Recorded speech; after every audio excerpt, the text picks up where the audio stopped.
ADHD are autism ఎట్లా detect అయింది? Okay okay ఇది యాక్చువల్గా ఇప్పుడు 2025 మా వాడు అరౌండ్ 3 years దాటిన తర్వాత నేను చెప్పాను కదా, స్లో అవ్వడం మొదలెట్టే. ఇప్పుడు వాడు ఆల్రెడీ ఒక గ్రోత్ వచ్చి వాడు మంచిగా హెల్దీ నార్మల్ చైల్డ్ లాగా ఉన్నవాడు స్లోగా మాట్లాడడం అది ఆపడం ఇవన్నీ స్టార్ట్ అయ్యాయి. సో మాకు అది ఫస్ట్ లో అలార్మింగ్ సైన్స్ ఒక 1 year 1.5 year కూడా అనిపించలేదు. అంటే మాకు అరౌండ్ వాడు 3 వచ్చేంత వరకు కూడా ఇది మామూలుగా ఉన్నాడులే. అది కూడా మా బ్యాడ్ లక్ ఏమైందంటే వాడికి కరోనా వచ్చింది ఆ టైంలో, 21 ఆ టైంలో. సో అది రావడం వల్ల ఏంటంటే స్కూల్లో జాయిన్ చేసాం, అప్పుడే ప్రీ స్కూల్ ఏదో జాయిన్ చేసాం, అది కట్ అయిపోయింది విత్ ఇన్ 2 months లో. సో ఇంట్లో ఉన్నాడు. సో మేమందరం ఏమనుకున్నాం అంటే ఓకే వాడికి ఫ్రెండ్స్ లేరు, ఇది లేదు, నార్మల్ది లేదు, కొంచెం టీ ఇచ్చేస్తున్నాడు అనేసి మేము ఆ స్లో అయిపోయినా కూడా మాటలు తక్కువైనా మేము అంత ఇది అవ్వలేదు.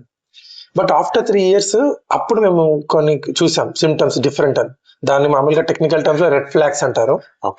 అంటే ఇప్పుడు కొన్ని సిమ్టమ్స్ ఉంటాయి.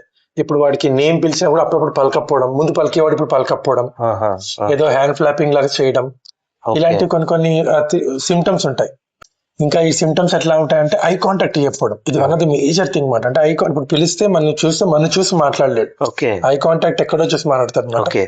లే హ్యాండ్ ఫ్లాపింగ్ అంటారు, స్టిమ్మింగ్ అంటారు, రిపీటెడ్ గా ఒకటి చేస్తూ ఉంటారు. ఇలాంటివి చాలా థింగ్స్ ఉన్నాయి అన్నమాట. సో ఇది ఏంటిది ఇంకా హైపర్ అయితే కామన్, అంటే హైపర్ యాక్టివ్ అయిపోవడం, ఒక చోటే ఫోకస్ లేకపోవడం, ఇంకా టూ మచ్ గా ఒకటే దానిపైన ఇప్పుడు యానిమల్స్ ఉన్నాయి మరి పిచ్చి మాట, ఓవర్ అబ్సెసివ్ పిచ్చి. ఇంకా మా ఇంట్లో సోఫాల పైన ఎగరడం ఇలాంటివన్నీ ఉండేవి. సో వీ ఫెల్ట్ ఏదో ప్రాబ్లం ఉంది అని.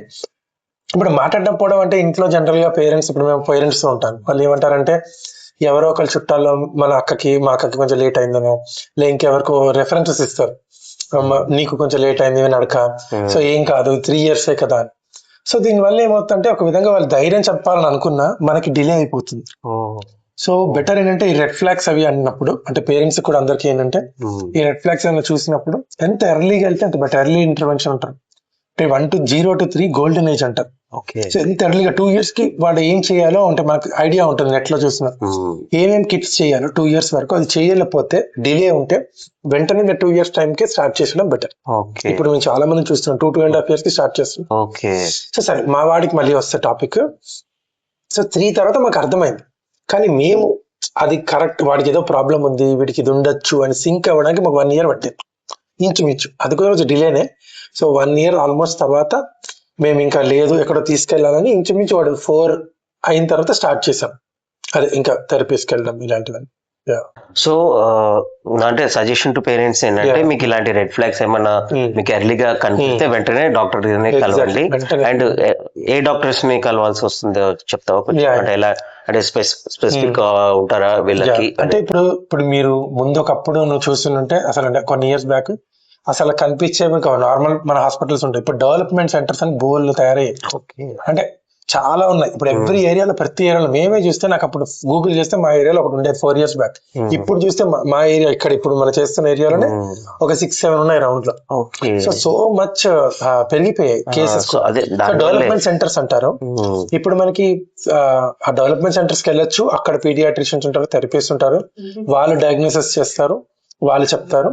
లేదంటే మనకి ఉమ్మీద్ అని, లేదంటే NHD అని ఇక్కడ సికింద్రాబాద్ లో మనకి పారడైజ్ లో ఉంటుంది. ఇవన్నీ గవర్నమెంట్ స్పాన్సర్డ్.